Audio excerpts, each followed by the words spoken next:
man, I just want to thank God for everything. I asked God yesterday. I think I did a lecture about it. I said, God got both negative and positive going through them like this. It's just like a wire. You just imagine how they do the commercial and the energy going around and around, circling around and around. And don't bother God. And I said, I want to know how to do that. I want to know how to do that. I want to do that. I'm like a big child when it comes to God. I was like, you know what? Like I said, somebody said a realistic pastor. He is my realistic pastor. That's why I told y'all my fragile stories, why you were cracking jokes about it. I'm not fragile anymore. My mind wasn't getting no oxygen. I would literally die in my sleep. Like I said, I was supposed to carry the tank around at 12.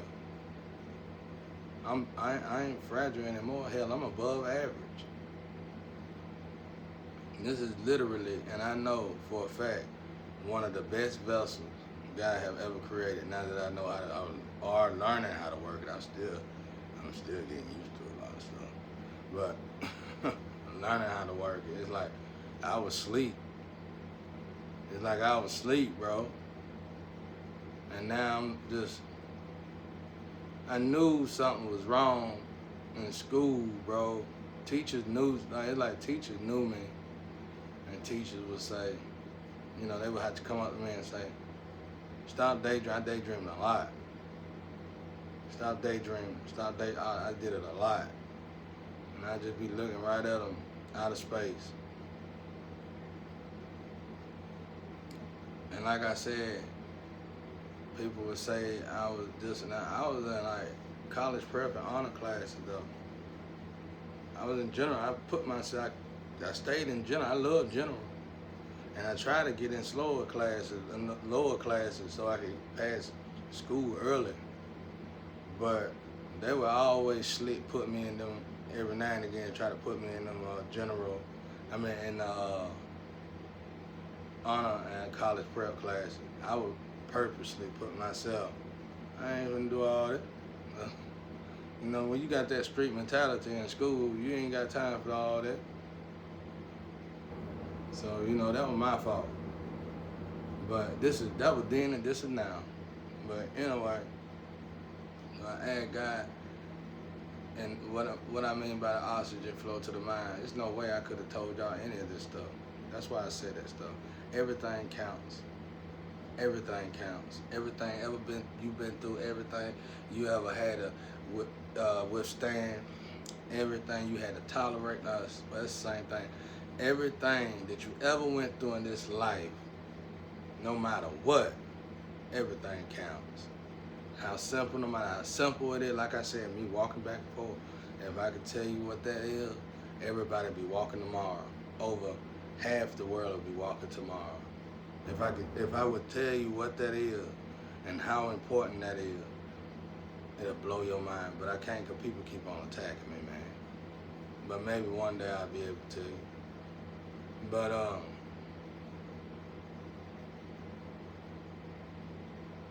literally, when I started walking like that, that's when I had that experience. And God said, just walk. And my grandma, like I said, my grandma was going out of here, and when I had my near-death experience, my grandma was dying. And so it was like we were passing each other. So it was like God came and got us both. And it was like my grandma was with God too, but she got all cocky all of a sudden. Like she already knew who she was. And she was just talking junk. And she told me about this guy named James that's stuck in a parallel universe.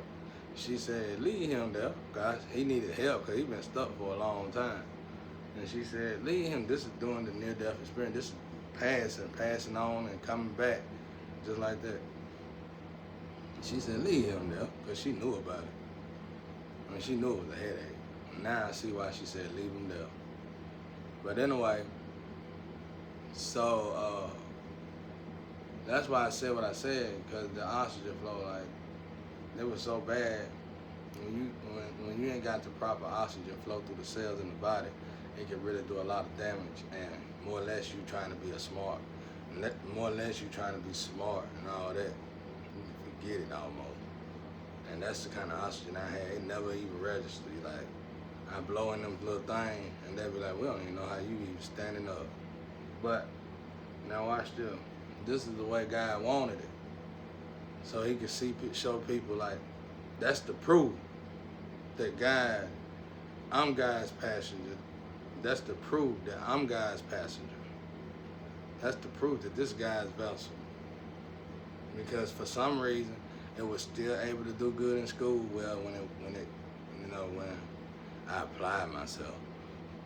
It was still able to keep me alive, still able to blossom, no matter what. I'm talking about I ain't never been able to remember that. People use that branding commercial up. This is how it is. I ain't never, ever. You can tell me your name and I forget it in a few seconds. You know what I'm saying? I was like that dude on Wanted, bro. When he was looking at that woman and that girl, and that dude said, hey man, said something to him. He said, huh? I ain't never paid attention to nothing, bro. I was always zoned out, always.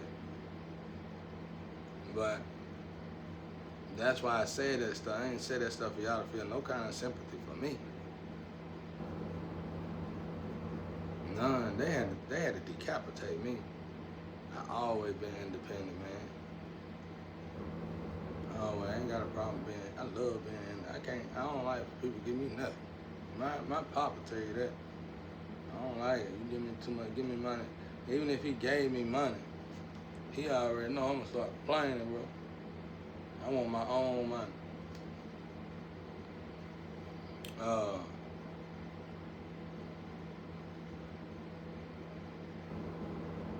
anyway, I was gonna get on here and say something else, but I'm not. God told me to just be quiet about all that. I'm still getting down low, baby. That's what I'm trying to tell everybody. When you born like that, that's the way God's showing everybody the miracle in it. Obviously it's God. Who else would it be? And even when I got a woman and they clicked this woman up with me, that's the three or more come together and God is there. You can go ask any of my exes, they're gonna tell you something is something off, but they hate it. They always say, well, except my ex, she kinda got used to it. Cause she realized, or she heard something from the family, and she realized it. She got used to it, and she got cool with it. But the rest of them were like, you always think you know this, you think you know that, you think you know this, you think you know that. Oh, you got to shout. You think, I don't know nothing. I don't be throwing nothing up to them. I just be finishing that word, bro. That's it. And I'm like, go ahead, we're gonna do this, do it, whatever. And that's it, man. But I just want to thank God, because I asked God about that energy thing. And right when I woke up this morning, he showed me how it go. And it's amazing how we keep fighting against stuff. And it's like right there. But I can't talk about it yet until the process is finished.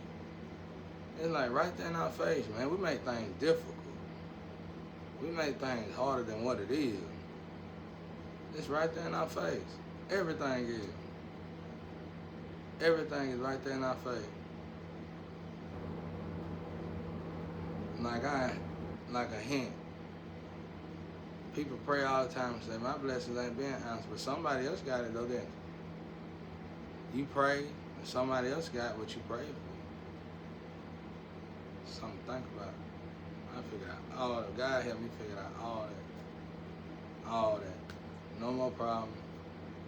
The air's clear now. I'm still a clouded person because God wants me to be clouded. God got this thing. It's I read it in Psalms. Psalms is a really good book. Y'all need to go read Psalms over and over. Psalms, it said, God will cloud you or something. When God clouds you, and now I think they were talking about like it could be bad, but for me it could be good or bad. God will cloud you also to keep you out of trouble and keep you, because you might be venting or you might be going through some things personally, and it's gonna help you down the road because they're gonna realize you didn't have nothing to do with it. You didn't know what was going on. You didn't mean no harm. You just knew this was happening to you, and that's my issue. Anyway, but that's all I was gonna say.